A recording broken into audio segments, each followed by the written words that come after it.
क्या आप जानते हैं कि राधा और कृष्ण जब पहली बार मिले तो उन्होंने एक दूसरे को अजनबी की तरह नहीं बल्कि सदियों पुराने बिछड़े साथी की तरह देखा था। वो मुलाकात कोई साधारण मुलाकात नहीं थी। वो दो इंसानों का नहीं बल्कि एक ही आत्मा के दो पावन हिस्सों का मिलन था। ब्रिज की पावन भूमि पर उस दिन सुबह से ही एक अनोखी महक फैली हुई थी। यमुना का निर्मल जल धीरे धीरे बह रहा था और कदम के पेड़ों पर रंग बिरंगे पक्षी चहक रहे थे।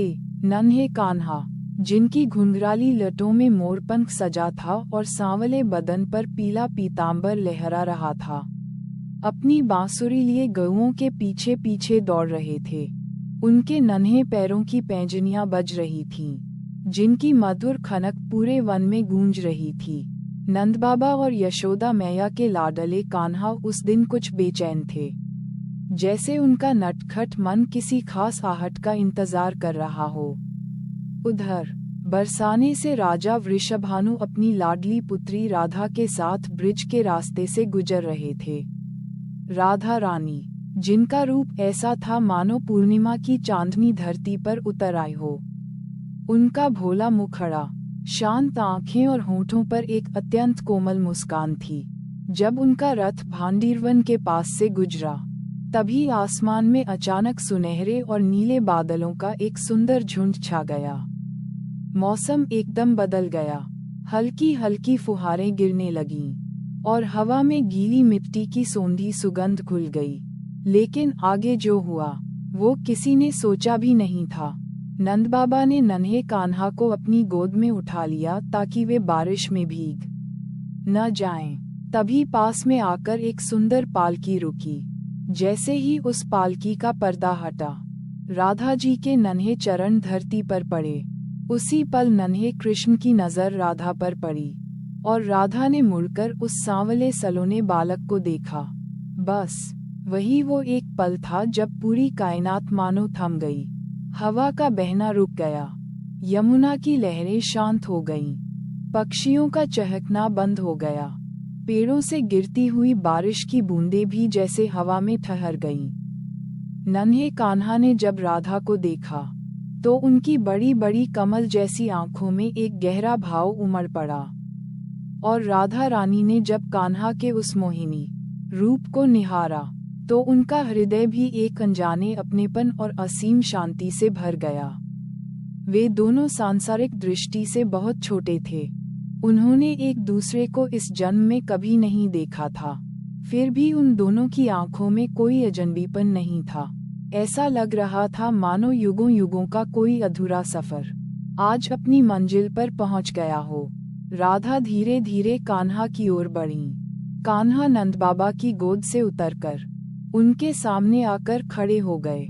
कृष्ण के नन्हे हाथों से कदम का एक पीला फूल छूटकर राधा के चरणों में गिर गया। राधा रानी ने झुककर उस फूल को उठाया और अपनी कोमल हथेलियों में थाम लिया। जब उन्होंने अपनी नजरें उठाईं, तो कृष्ण मंद मंद मुस्कुरा रहे थे। उस मुस्कान में पूरी सृष्टि का प्रेम और वात्सल्य समाया हुआ था। बिना कोई शब्द बोले, बिना कोई बात कहे, उन दोनों की आंखों ने एक दूसरे से सब कुछ कह दिया।